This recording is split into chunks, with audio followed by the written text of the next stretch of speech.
A'udzu billahi minasyaitonir rajim. Bismillahirrahmanirrahim.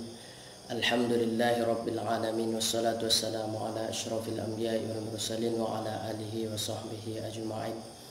Subhanaka la ilma lana illa ma 'allamtana innaka antal alimul hakim. Rabbi shrah li sadri wa yassir li amri wahlul 'uqdatam min lisani yafqahu qawli. Rabbi yassir wa la tu'assir, rabbi tammim bil khair. La haula wa la quwata illa billahil aliyyil azim. Allahumma salli ala sayyidina Muhammad wa ala ali sayyidina Muhammad. Baiklah, kita lanjutkan pembacaan kitab Ayyuhal Walad bagian yang kedua ini. Bismillahirrahmanirrahim.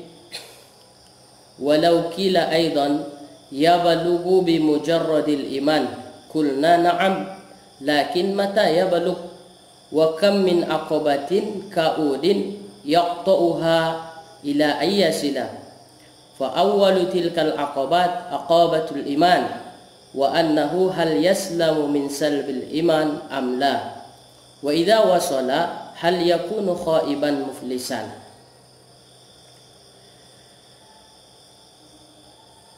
Bila ditanyakan kepadamu ya balughu bi mujarradil iman, kan bahwa kita sampai kepada Allah semata-mata beriman tanpa beramal katanya. Ada orang yang bertanya seperti ini, yang mana tadi yang sebelumnya orang yang menuntut ilmu mujarrad, artinya dia hanya mempelajari ilmu saja tanpa ada niat mengamalkan. Lalu dia membuat statement, kan kita sampai kepada Allah, kan rahmat Allah itu dekat dengan kita, yang penting kita beriman katanya. Maka kita jawab kulna na'am, ya memang begitu. Lakin mata yablugh, namun kapankah sampai kalau seperti itu? Wa kam min aqabatin ka'udin yaqta'uha ila ayyasil, karena masih banyak pendakian yang berat atau rintangan yang dihadapi yang bisa memutuskan kita sampai kepada Allah. Jadi harus banyak rintangan yang dihadapi. Fa awwalu tilkal aqabat aqabatul iman. Maka yang pertama daripada rintangan-rintangan keimanan itu adalah rintangan supaya sampai kepada Allah itu adalah pertama iman. Dan apakah wa annahu hal yaslamu min salbil iman am la, dan apakah bisa dipastikannya dirinya selamat mempertahankan keimanannya sehingga imannya tidak imannya tidak copot lagi, kan tidak tanggal lagi dari dirinya. Wa idza wasala, apabila dia sampai, hal yakunu khaiban muflisan, apakah dia masih orang yang beramal secara sia-sia ataupun masih dalam keadaan rugi. Wa qala al-Hasan al-Basri, berkata Hasan Basri, yaqulullahu ta'ala li ibadihi yaumal qiyamah, Allah berfirman bagi hamba-hambanya di hari kiamat, udkhulu ya ibadi al-jannah bi rahmati, masuklah kamu wahai para hambaku ke dalam surga dengan rahmatku, waqtasimuha bi a'malikum, dan bagilah nikmat-nikmat surga itu dengan amal-amal kamu. Nah, jadi jelaslah di sini bahwasanya iman tidak cukup kalau kita beriman tidak beramal. Itu yang pertama ditekankan oleh Imam Al-Ghazali. Namun semestinya beriman dan beramal, sehingga nanti di hari kiamat katanya, perkataan Imam Hasan Basri ini, kita masuk ke dalam surga Allah Subhanahu wa taala dengan rahmatnya, namun kita bagi nikmat-nikmat surga itu sesuai derajat amal soleh kita sewaktu di dunia. Makanya ada derajat-derajat surga, kan? Makanya ada derajat-derajat surga, yang mana kita tahu surga yang paling tinggi adalah surga Firdaus. Jadi intinya amal. Ayyuhal walad, wahai ucok katanya, kan? Ayyuhal walad, wahai anak, malam ta'mal lam tajidil ajra, selama engkau tidak mau beramal maka tidak kau dapatkanlah upahnya ataupun pahalanya. hukiya anna rajulan min bani Israel abadallaha ta'ala 70 sanatan. Ada dihikayatkan seseorang dari Bani Israel, dia telah menyembah Allah selama 70 tahun. Fa aradallahu ta'ala ayyajluhu 'alal malaikah. Lalu Allah ingin orang yang beramal tadi, laki-laki tadi ini, ingin dia dipertontonkan terhadap malaikat, atau ingin dia supaya dilihat malaikat amalnya ini, ingin diperlihatkan Allah. Fa arsalallahu ilaihi malakan, lalu Allah mengutus kepadanya malaikat, yukhbiruhu annahu ma'atilkal ibadah, yang menceritakan kepadanya bahwasanya ibadahnya itu sudah bagus, ataupun menceritakan kepadanya tentang ibadahnya yang dia kerjakan itu la yaliku bihi dukhulul jannah, bahwasanya walaupun tadi dia rajin beribadah, ibadahmu itu belum layak kamu masuk surga katanya. Jadi datang malaikat kepada Bani Israel mengatakan, "Hei fulan, Anda kan sudah rajin beribadah, namun kamu tidak layak masuk surga." Gitulah kira-kira yang dikatakan malaikat ini. Falamma balaghahu qala al-'abid. Tatkala sampai malaikat itu kepadanya, lalu orang abid itu berkata, "Nahnu ulikna lil ibadah." Kami diciptakan ke dunia ini untuk beribadah. Fayam bagi lana an na'budah, maka sudah menjadi semestinya lah, sudah segianya lah kami menyembahnya atau mengibadatinya. Falamma raja'al malak qala, maka setelah kembali malaikat itu, dia pun berkata, "Ilahi, ya Tuhanku, anta a'lam bima qala." Kuserahkanlah kepadamu, engkaulah yang lebih tahu apa yang diucapkan orang tadi, yang ahli ibadah tadi. Katanya dia diciptakan untuk beribadah. Faqala Allah Ta'ala, lalu Allah menjawab, idza huwa lam yu'rid an ibadatina fanahnu ma'al karami la nu'ridu anhu ishhadu ya malaikati anni qad ghafaratulah.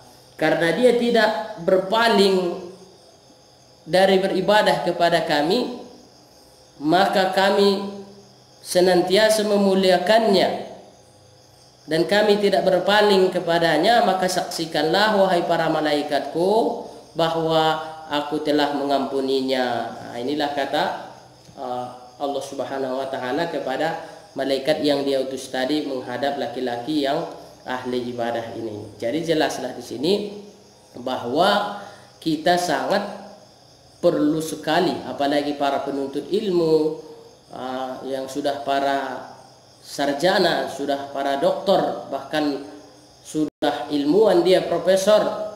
Inilah yang perlu sekali yang ditekankan Imam Al-Ghazali ini, yaitu untuk beramal, Wa qala Rasulullah sallallahu alaihi wasallam, Rasulullah bersabda, hasibu anfusakum qabla an tuhasabu. Hisablah dirimu, perhitungkanlah dirimu sebelum kamu diperhitungkan di akhirat. Wazinu a'malakum qabla an tuzanu. Dan timbang-timbanglah amalmu sebelum ditimbang. Ini enggak dibuatnya riwayatnya ya. Mungkin bisa kita cari nanti. Wa qala Ali radhiyallahu anhu, Imam Ali berkata radhiyallahu anhu, man zanna annahu bidunil jahdi yasilu fahuwa mutamannin. Ini bagus sekali perkataan Imam Ali ini. Bismillahirrahmanirrahim. Sambil minum.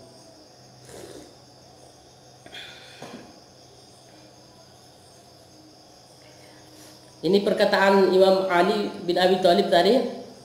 Siapa yang mengira bahwa dia sampai kepada Allah tanpa kesungguhan, maksudnya tanpa ada kesungguhannya beribadah, fahuwa mutamannin, itu orang yang bercita-cita namanya itu. Cuma angan-angan doang kan? Cuma angan-angan saja.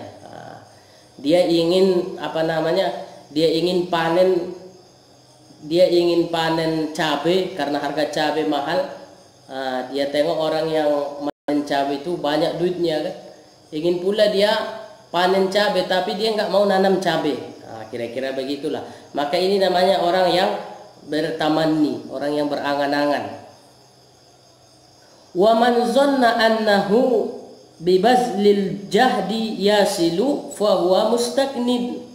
Siapa yang mengira bahwa dia sampai kepada Allah dengan mengerahkan segala kesungguhannya, bahwa mustagnin, maka inilah orang yang kaya. Maksudnya orang yang tidak mementingkan lagi. Inilah yang sampai itu sebenarnya, dengan mengerahkan segala kekuatannya, kesungguhannya di dalam beribadah, tidak hanya omong kosong belaka. Jadi intinya banyak berbuat, jangan banyak berbicara. Inilah intinya yang disampaikan oleh Imam Ali ini, supaya kita sampai kepada rahmat Allah Subhanahu wa taala. Wa qala Al-Hasan rahimahullahu taala, Imam Hasan berkata rahimahullah, talabul jannah bila amalin zambun minaz zunub. Mengharap surga tanpa beramal itu bagian daripada dosa. Ini perkataan Hasan kan, Imam Hasan rahimahumullah. Katanya berharap masuk surga namun tidak ada amal termasuk dosa. Ini mungkin ahli tasawuf nih kan, mereka anggap dosa seperti ini. Wa qala, kemudian dia berkata lagi, wa alamatul haqiqah tarku mulahazatil amal la tarkul amal. Tandanya orang yang sampai kepada hakikat ialah dia meninggalkan perhatiannya kepada amal yang dikerjakan, tidak meninggalkan amal. Ini kan banyak orang salah pasang ini kan. Katanya dia sudah sampai ke tingkat hakikat. Yang lain kaji kulit aja itu katanya kan. Ilmu syariat itu kaji lampak itu katanya, kaji kulit aja. Jadi dia menganggap remeh orang yang bersyariat, karena dia merasa tadi udah ahli zikir, udah ma'rifah kepada Allah Subhanahu wa taala. Padahal sudah jelas dikatakan Imam Hasan tadi, tandanya orang yang sampai kepada hakikat yaitu meninggalkan perhatiannya kepada amal, bukan meninggalkan amalnya. Dia tetap beramal, namun dia tidak menghitung-hitung pahala itu. Ini udah besar pahala saya ini, kan? Nggak dihitung-hitungnya. Ini pahala jihad saya udah segini. Dilupakannya kebaikannya, bukan berarti dia tidak berbuat baik. Inilah tanda orang yang sudah sampai kepada hakikat. Maka dengan begini nanti lahirlah ilmu keikhlasan. Wa qala Rasulullah sallallahu alaihi wasallam, Rasulullah bersabda sallallahu alaihi wasallam, al-kayyis, ini udah sering kita dengar hadis ini kan. Enggak ada juga riwayatnya di mana, tapi ini udah hadis yang santer nih. Al-kayyis mandana nafsahu wa amila lima ba'dal maut. Orang yang pintar atau orang yang cerdas ialah mandana nafsahu, orang yang mampu menundukkan hawa nafsunya, wa amila lima ba'dal maut, dan beramal untuk belanjanya di akhirat atau sesudah kematian. Jadi inilah konsep Nabi mengatakan seseorang itu pintar. Kalau konsep kita pintar kan pandai segala ilmu kan, itu kalau konsep kita pandai dia segala program komputer, itu hebat ilmunya kan. Sementara kalau konsep Rasulullah, orang yang cerdas, orang yang pintar ialah orang yang mampu menundukkan dirinya, dan kemudian setelah ditundukkannya dirinya ini dia senantiasa beramal untuk hari akhiratnya. Kenapa ini orang yang cerdas? Karena pada hakikatnya dunia ini kan tidak ada. Dunia ini kan sebentar. Dunia ini kan sebentar. Jadi orang yang mampu, orang yang pandai mempersiapkan perjalanannya untuk hari akhirat, maka sebenarnya dialah yang pintar itu, pandai dia. Ibarat kita berjalan kan, ada bekalnya di jalan, di perjalanan, di safar itu. Jadi waktu safar nanti dia nggak capek, nggak letih, ada makanannya, ada minumannya. Maka itulah orang yang cerdas itu. Itulah konsep Rasulullah Sallallahu Alaihi Wasallam. Jadi mudah-mudahan ini bisa kita amalkan. Wal ahmaku man ittaba'a hawa wa tamanna 'ala Allah Ta'ala al-amaniya. Dan orang bodoh adalah orang yang senantiasa mengikutkan hawa nafsunya namun hanya berangan-angan kepada Allah Subhanahu wa taala. Angan-angannya jadi orang wara. Angan-angannya atau cita-citanya dari ulama. Angan-angannya jadi orang pintar, ahli hadis, hafiz Quran, pandai baca kitab dan lain-lain sebagainya. Namun dia tidak mau berusaha tadi. Tidak dia tundukkan nafsunya, hanya berangan-angan. Maka ini tidak bagus. Orang yang bodoh, kata Rasulullah Sallallahu Alaihi Wasallam. Jadi hawa nafsu ditundukkan, kemudian beramal. Itulah orang yang cerdas. Jadi kita bedakan tadi antara harapan dengan angan-angan. Kalau harapan itu ada dulu amal kita, baru bisa berharap. Umpamanya kita kerja dulu, baru mengharap gaji, kan begitu. Bagus. Ini nggak kerja udah mengharap gaji. Ini yang nggak bagus itu. Angan-angan aja, tamanni. Ayyuhal walad, wahai ucap, kam min layalin ahyaitaha bitakraril ilmi. Ini ada yang membacanya bitakrar, ada bitikrar, bitikrar. Kalau Ayah Mahmudin Pasari dulu katanya bitakrar yang dibaca, jangan tik kan. Tapi kalau di kitab-kitab yang berbaris kita lihat bitikrar, wallahu a'lam. Kam min layalin ahyaitaha bitikraril ilmi wa mutali'atil kutubi wa haramta ala nafsika an-nawm la a'lamu ma kana al-ba'ith fihi. Wahai anakku, katanya, wahai ucok, kata Imam Ghazali ya sama muridnya ini.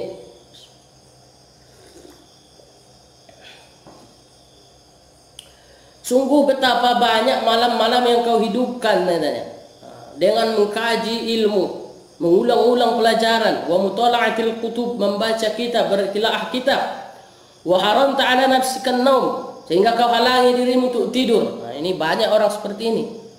Kalau di Purba dulu, kisah abang kelas kita, ada orang yang karena cintanya sama ilmu itu, dia buat bantalnya bantalnya kelapa kan, tidur dia buat bantalnya kelapa gini, nanti lagi nyenyak tidur, jatuh kelapanya, jatuh juga dia, bangun lagi, ambil kitabnya lagi, ambil kitab hadisnya lagi.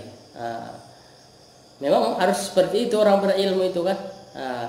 Kalau ada santri ataupun anak pesantren hanya ngambil senang-senangnya saja, maka ilmunya pun tidak seberapa kan. Memang harus beginilah kita. Terkadang kecintaan kita kepada ilmu ini masih sedikit sekali, masih banyak tidur kita kan.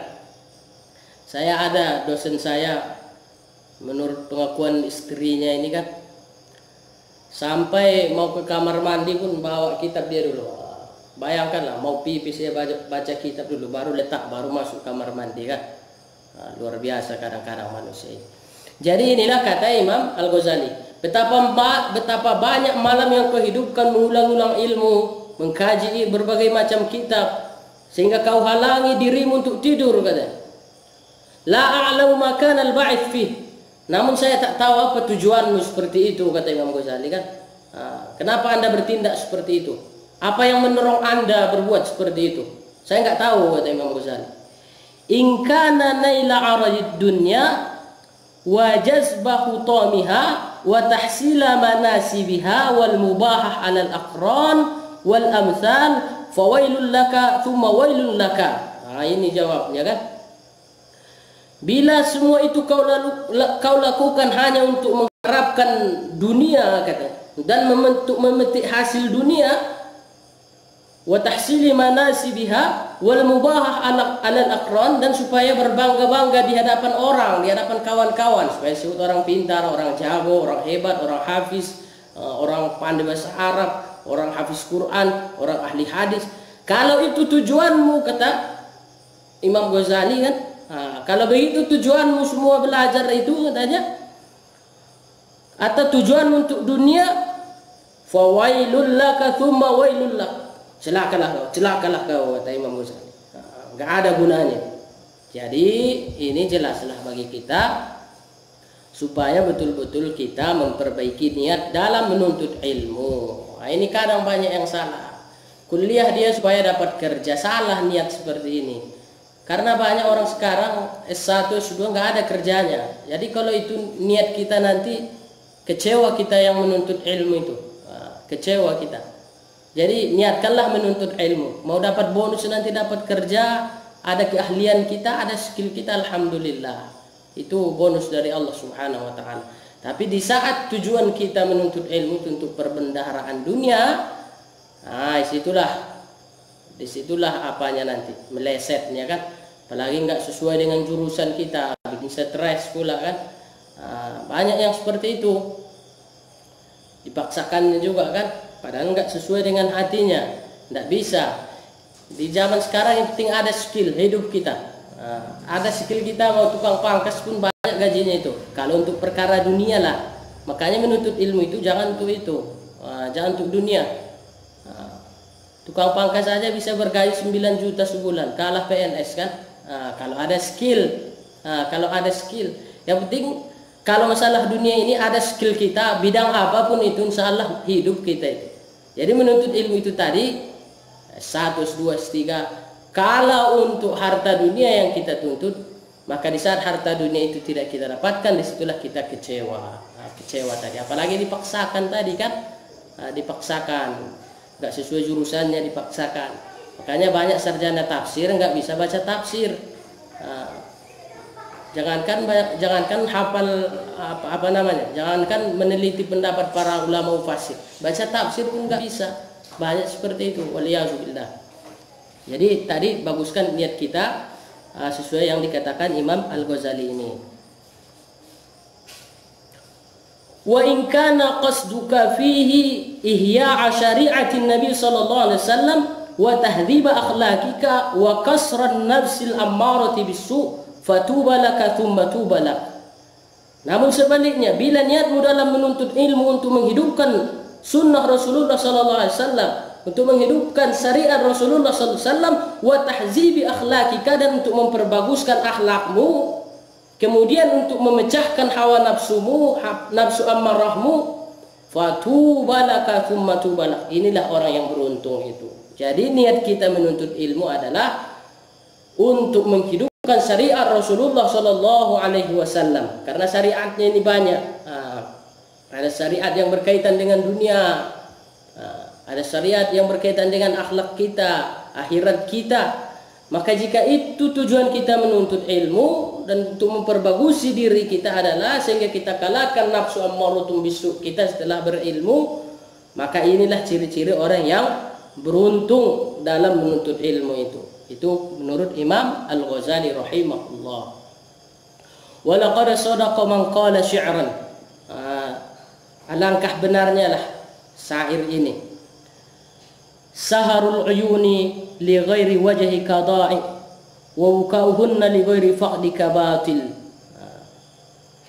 Betapa banyak mata-mata yang begadang namun tidak mengharapkan ridhomu, maka itu adalah nol, nihil, sia-sia itu, kata Imam Al-Ghazali lewat syair ini. Banyak orang begadang demi mencapai ilmu dan lain-lain sebagainya, namun kalau tadi niatnya tidak lillah ta'ala, da'iun, sia-sia, nol, nihil dia di hadapan Allah Subhanahu wa taala. Wa bukauhunna li ghairi faqdika batil. Menangisnya mereka tanpa menangis karena tidak ingat kepadamu, itu adalah tangis yang batil, tangisan yang sia-sia.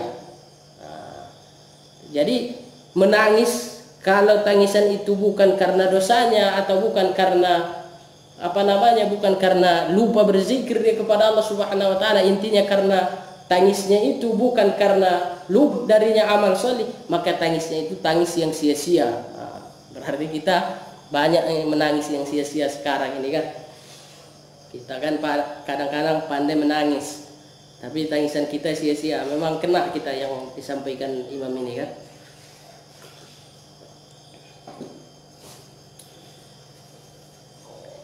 Jadi tangis yang bermanfaat itu katanya yang tidak batil itu tangisan bila luput mengingat Allah Subhanahu wa taala, luput mentaati Allah Subhanahu wa taala. Makanya ada doa Nabi Yusuf alaihissalam itu alangkah bagusnya kan,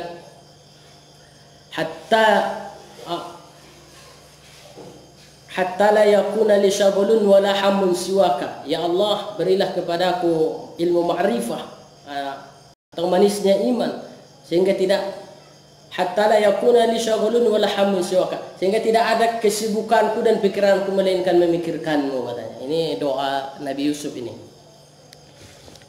Ayyuhal walad, wahai ucap, isma syi'ta fa innaka mayit, hiduplah semaumu, namun ingat kamu mati. Silahkan berbuat selagi hidup, tapi ingat kamu pasti mati. Wa ahbib man syi'ta fa innaka mufarikuhu, dan silahkan cintai, sukailah, raihlah apa yang kau inginkan, maka kamu pun akan berpisah nanti dengannya. Orang tua kita, anak kita, harta kita, semua itu akan kita tinggalkan.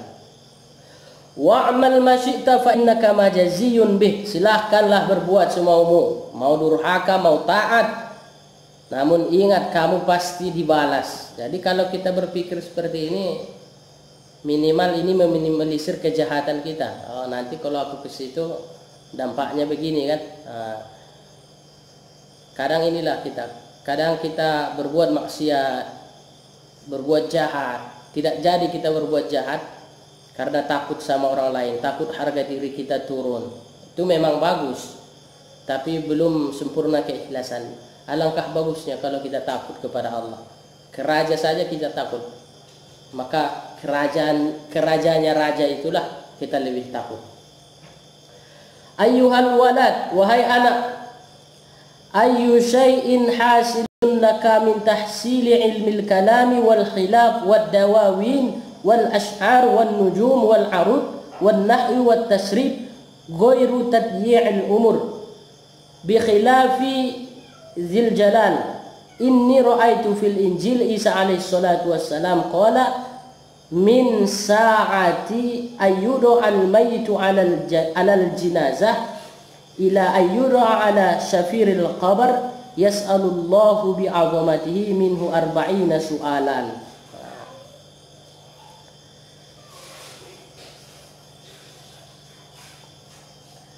Wahai anak, katanya, wahai anakku, wahai muridku, apa saja yang kau dapatkan dari ilmu itu, baik ilmu kalam, ilmu tauhid, ataupun Anda membahas khilafiyah, wad dawawin, atau Anda mengarang kitab, wal ash'ar, ataupun ilmu syair-syair, wal nujum, ilmu perbintangan, wal arud, ilmu arud, wazan-wazan syair, wal nahwi was sarfi, ilmu nahu dan sharaf, ghairu tadyi'il umur, memang itu tidak menyanyiakan umur. Tapi sesuai yang diterangkan Imam Al-Ghazali itu, ilmu itu ada yang fardu ain, ada yang fardu kifayah. Bi khilafi Zil Jalal, inni ra'aitu fil Injil, saya melihat dalam Injil Isa alaihi salatu wassalam, qala min sa'ati ayyudu al-mayt 'alal jinazah ila ayyudu'a 'ala syafiril qabr yas'alullahu bi'azamati min 40 su'alan. Semenjak bila ada waktu min sa'atin ayyudu al-mayt al-janazah, dari masa diletakkannya mayit itu di atas, kalau jenazah kita baca jadi keranda dia, tapi kalau jenazah ya jenazah, makanya jenazah kita baca.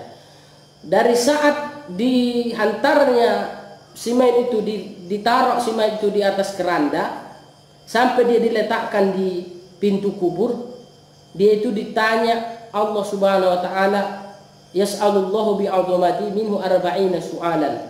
Ada 40 pertanyaan yang akan ditanyakan kepada dia. Awwaluha yaqulu, yang pertama, ini di kitab Injil Isa ini kan, abdi tahharta manzaral khalqi sinina wa ma tahharta mazari.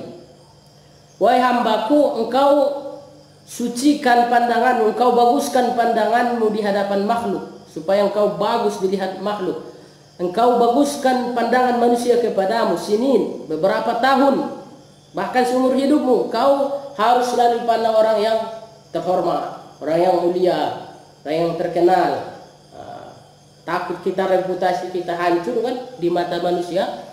Wa ma tahharta manzuri sa'atan, namun satu saat pun tidak pernah Anda sucikan pandanganku kepadamu, kata Allah Subhanahu wa taala. Karena Allah itu kan maha pencemburu dia itu. Memang banyak seperti ini manusia ini. Di hadapan orang lain, di hadapan bos, di hadapan apa, dia sucikan, dia buat dia seolah-olah paling bagus. Selama hayat di kandung badan, seperti itulah dibuatnya. Namun di hadapan Allah Subhanahu wa taala satu saat pun tidak pernah dia berpikir apakah dia sudah dipandang Allah menjadi orang baik nanti di akhirat. Wa kulla yaumin yanzuru fi qalbika yaqul ma tasna'u li ghairi wa anta mahfufun bi khairi amma anta fa asum la tasma'. Dan pada setiap hari Allah itu selalu menilik hatimu, dan dia pun berkata, ma tasna'u li ghairi, apa yang kau laksanakan, apa yang kau kerjakan selain aku, wa anta mahfufun bi khair, padahal Anda hidup itu karena karuniaku, karena kebaikanku. Lalu kenapa ke orang lain engkau baik, sedangkan kepada saya fa asam la tasma', Anda tuli tidak mendengar, kata Allah Subhanahu wa taala. Satu pesan lagi kita baca ya. Nanti kalau banyak-banyak pun hilang dia kan. Setengah jam saja kita buat. Al ilmu ayyuhal walad, al ilmu bila amalin junun. Ilmu tanpa amal adalah gila, termasuk gila. Wal amalu bi ghairi ilmin la yakun. Amal tanpa ilmu tidak ada, itu sia-sia. Jadi sepaket dia ya. Ilmu tanpa amal gila, amal tanpa ilmu tidak ada, enggak berhasil. Jadi sepaket ilmu amal. Wa'lam anna al-ilma alladhi la yub'iduka al-yawm 'anil ma'asi wa la yahmiluka 'ala at-ta'at la yub'idaka ghadan an-nar jahannam. Ketahuilah, ilmu yang Anda pelajari sekarang yang tidak menjauhkanmu dari maksiat. Anda punya ilmu namun tidak menjauhkan kita dari maksiat, tahu makin berilmu makin jahat. Wala yahmiluka 'ala ta'ah, dan ilmu itu tidak membawamu untuk makin taat. La yu'idaka qadanan nar jahannam, maka ilmu itu nanti tidak akan menjauhkanmu di hari kiamat dari neraka jahannam. Wa idza lam ta'mal bi ilmika al-yawm, bila tidak kau amalkan ilmumu yang sekarang ini, wa lam tudarikil ayyamil madiyah, hari-hari yang berlalu tidak akan kau dapati lagi, maka segeralah beramal. Taqul godan al-yawm al-qiyamah, Allah Subhanahu wa taala berfirman, farji' lana na'mal salihan fa yuqalu ya ahmaq, maka dikatakanlah kepadamu nanti ya ahmaq, ai bodoh, anta min hunaka taji, engkau telah datang dari dunia menghadap kami, alangkah bodohnya kamu tidak ada amal. Ini saja dulu, insyaallah kita lanjutkan besok pagi ba'da subuh, masih di dalam pembacaan kitab Ayyuhal Walad yang dikarang oleh Imam Al-Ghazali. Subhanallah.